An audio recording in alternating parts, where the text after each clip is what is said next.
자, 건설사 올해만 2,700곳 폐업했다는데 건설사 정말 많은가 보네요. 건설사가요, 이제 종합건설사가 있고 일반 건설사가 있는데, 우리가 이제 종합건설사 이런 것들을 우리가 아는 유명한, 최근에 이야기 많이 나오는 뭐 쥐땡 건설, 뭐 현땡 산업개발, 뭐 이런 것들 등등 부숴먹은 데 위주로 이야기를 했습니다. 이런 것들이 종합건설사고, 일반 건설사들은 되게 많아요. 그냥 건설업을 하는데, 예를 들어서 건물을 지어요? 그러면은 건물만 짓는 게 아니죠. 여기서 건물을 짓는데 여기 뭐 배선만 하는 것도 있고, 또는 뭐 건물에서 샤시, 뭐 창틀 이런 것만 하는 것도 있고, 그런 것들도 다 건설사의 일종으로 생각을 해서 이야기를 하는 거예요. 그러니까 2,700곳 폐업한 것 중에서 실질적으로 종합건설사의 수는 그렇게까지 많지는 않다. 다만 종합건설사의 폐업 수도 역대급이긴 하다, 요거고. 그러면 지방은 줄줄이 도산 우려가 커질 건데, 도산 우려, 건설사가 도산해서요 지역 경제가 안 좋아지기 이전에, 건설사 도산은 그 이후 얘기고요. 그 이전에 건설 현장이, 일반 건설사가 아니라 전문 건설사죠. 건설 현장이 진행이 안 되면서 지역 경제가 안 좋아진다. 요게 더 팩트죠. 왜냐면은 우리 평택에 고덕신도시 가보시면요, 여기 고덕신도시가 이렇게 생겼죠? 그냥 대충 그릴게요. 그림을 잘 그리는 편이 아니라서. 여기에 삼성 있고 여기에 고덕신도시죠. 진짜 이런 식으로 생겼어요. 약간의 저기 굴곡은 있지만. 그러면은 요 고덕신도시 중에서 직접 방문했을 때 요 왼쪽은 사실 발달이 잘 안 됐습니다. 그러면은 요 절반 정도는 아직 지은 지 얼마 안 됐거나 아직 짓고 있구나, 이런 것들이 태반이고, 당연히 상권도 활성이 안 됐습니다. 그러면 어디가 활성화됐느냐? 여기가 상권이 굉장히 활성화가 됐어요. 그리고 요 위에는 굉장히 지어진 지 좀 됐는데도 황량하다.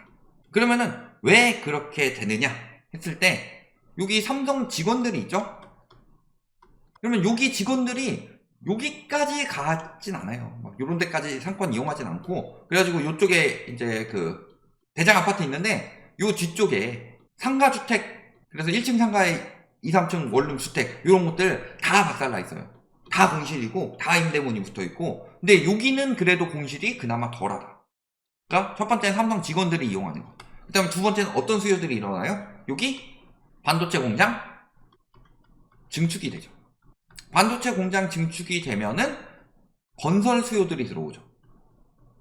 예를 들어서 뭐 전기하시는 분이 들어올 수도 있고, 그 다음에 건설 현장에서 직접 일하시는 분들이 들어올 수도 있고, 이런 분들이 요 근처 상권을 또 이용하는 거예요.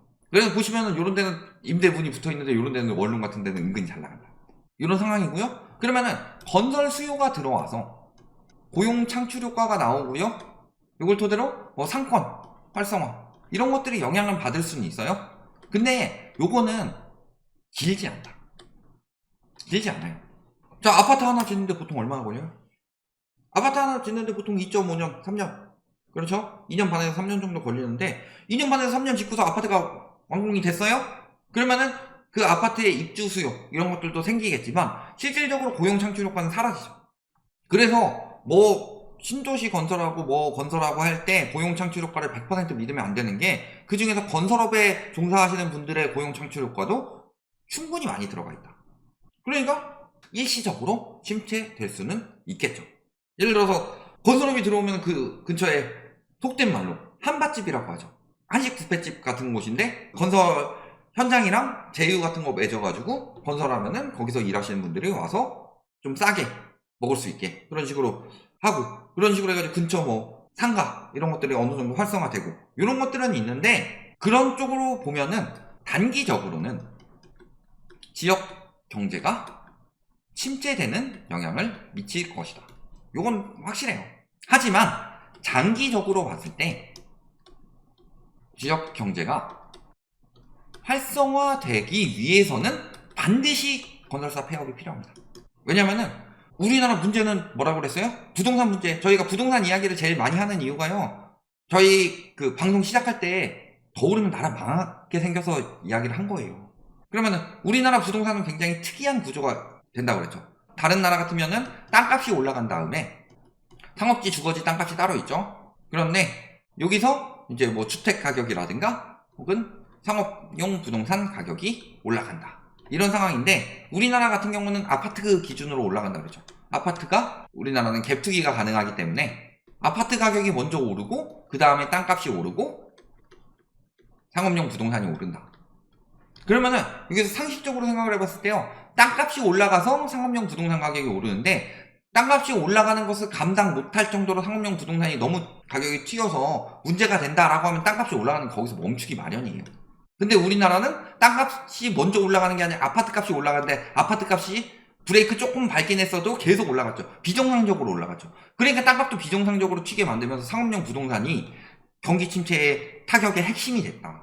왜냐면 수익률도 안 나오는데 임대료는 높고, 그러니까 자영업자들은 수익은 거의 뭐 직장인보다 안 나올 정도로 수익은 주는데 높은 임대료를 내야 돼요.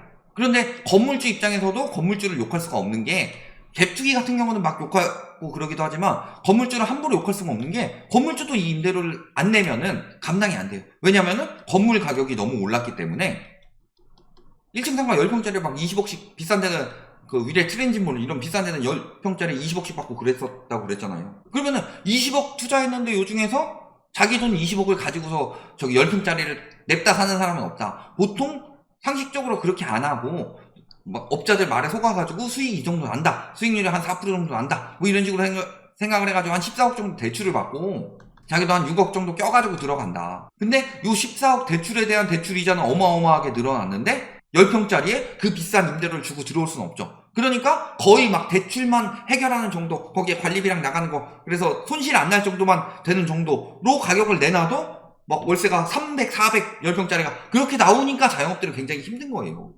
그러면 핵심적으로는 거꾸로 봤을 때 우리나라 땅값이 떨어지기 위해서는, 다른 나라 같은 경우는 땅값이 가장 선행하지만 우리나라 땅값을 선행하는 게 집값이라고 그랬죠. 갭투기가 활성화됐기 때문에. 특히 그 중에서 아파트. 그래서 우리나라가 아파트 공화국이죠. 그러면 집값이 먼저 떨어지고, 그래서 땅값이 떨어지도록 만들고, 그 다음에 상가 가격까지 떨어지게 만들어야 된다. 요게 핵심인데, 그러면 집값이 떨어지기 위해서는 먼저 반영이 되어야 되는 게 지금 뭐 DSR이라든가 혹은 금리 인상이라든가 이런 것들을 영향을 받으면서 지금 주담대차도 DSR이 60%가 넘어갔고 다중채무자 DSR이 61%가 넘어갔죠. 이 빚이 감당이 안 돼요.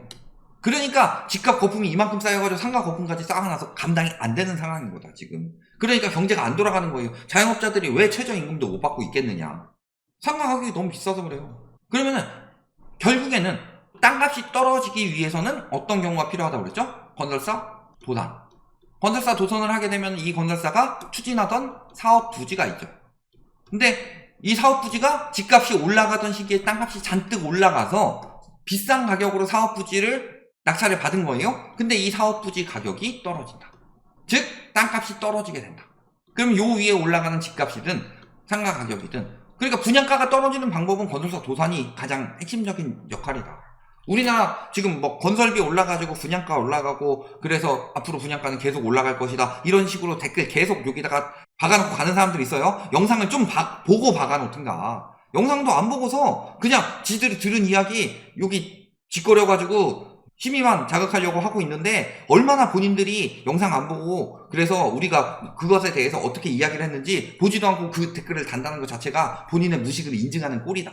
그런데 결국에는 건설사가 도산을 하게 되면은 땅값이 떨어지죠. 그리고 말씀드렸지만 건설비보다 땅값이 더 중요한 이유, 요거는 우리 간단하게 생각해봐도 돼요. 강남 집값하고 그 다음에 뭐 신규 분양되는 데가 고덕이니까 고덕 자꾸 비교를 하는 거예요.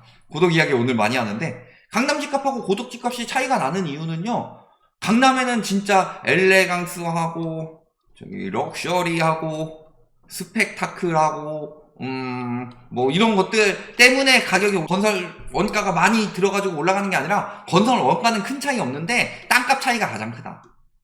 물론 건설 원가 차이도 좀 나긴 나요. 왜냐면은 저런 데는 일단은 조성 자체를 더 찾는 사람들의 수요 자체가 눈이 높기 때문에 조성 자체를 조금 더 비싸게 하는 부분. 그 다음에 또 한 가지 문제가 뭐냐면은 교통 문제 때문에, 저기 고덕 같은 경우는 뻥뻥 뚫렸잖아요. 보통 시멘트 회사 이런 것들이 서울의 그 비싼 땅에 자리할 수 없으니까. 그런데 강남 같은 경우는 뻥뻥 뚫리지 않았으니까 운송하시는 분들이 고덕 같은 경우는 한 3번 갈 거를 강남 같은 경우는 한 번밖에 못 가. 그러니까 그런 인건 비용이라든가 부대 비용이 조금 더 들어가는 부분이 있다.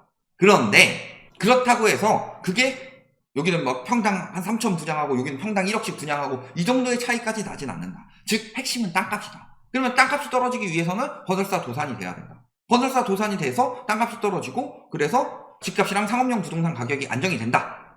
그래서 땅값 하락으로 신규 주택이나 상업용 가격이 떨어지기 시작하면은 이게 기존 주택이나 상업용 가격을 떨어뜨리는 영향을 줄 것이다 라는 거고, 여기에다가 주택 같은 경우는 주택 가격이 떨어지게 되면 어떻게 돼요? 당연히 빚을 덜 내게 되죠. DSR 40% 이하로 만들어야 돼요. 그러면 DSR 40% 이하로 만들게 되면은 지금은 비소비 지출이 60% 이상인 사람들이 태반이지만 그때는 소비 지출 가능해. 즉 가처분 소득이 60% 이상이 되는 사람들이 많이 늘어날 거다. 그러면은 소비가 활성화되죠. 소비는 활성화되는데 상업용 부동산 가격은 떨어져서 부담은 줄어든다. 즉 지출은 줄어드는 거죠. 그러면 소비 늘어나고 지출 늘어나야지 경제가 활성화되는 거니까 결국엔 지역경제든 어디든 활성화되기 위해서는 땅값이 떨어지는 게 핵심이다. 그래서 건설사 붕괴가 단기적으로는 건설 수요 플러스 건설 수요에 따라오는 또 다른 수요들이 있죠. 이런 고용 창출 효과들이 일시적으로는 떨어져서 문제가 되겠지만 지금 상황에서는 이 부동산 가격으로 계속 밀고 가면은 우리나라 내수경제의 미래는 없습니다. 쓸 돈이 없어요. 집 사느라고 돈 갚느라 다 쓰고, 그 다음에 건물주들도 자영업자들한테 비싼 임대료 받을 수밖에 없고, 자영업자들 역시도 비싼 임대료 내면서 버틸 수가 없고, 이런 상황이 계속 이어질 수밖에 없기 때문에 이 부분을 한번 도려내야 돼요. 그래서 우리나라 부동산 시장의 가계부채라는 암을 한번 도려내야 된다고 저희가 계속 말씀을 드렸죠. 요거를 고급진 표현으로 디레버리징이라고 하는데, 디레버리징이 필요한 이유, 부동산 가격을 떨어뜨려야지 내수 경제가 살아날 수 있기 때문에 그 부분을 말씀을 드리는 거라서, 일시적으로는 단기적으로 몇 년간은 건설업이 붕괴되면서 지역 경제가 안 좋아질 수 있겠지만 장기적으로 길게 봤을 때는 지역 경제를 활성화시키는 역할을 할 것이다. 그래서 지금 하시는 분들은 많이 무너질 수 있지만 신규로 또 새롭게 진입하시는 분들이 진입 장벽이 많이 낮아질 수 있는 상황이 될 것이다. 이렇게 보시면 되겠습니다.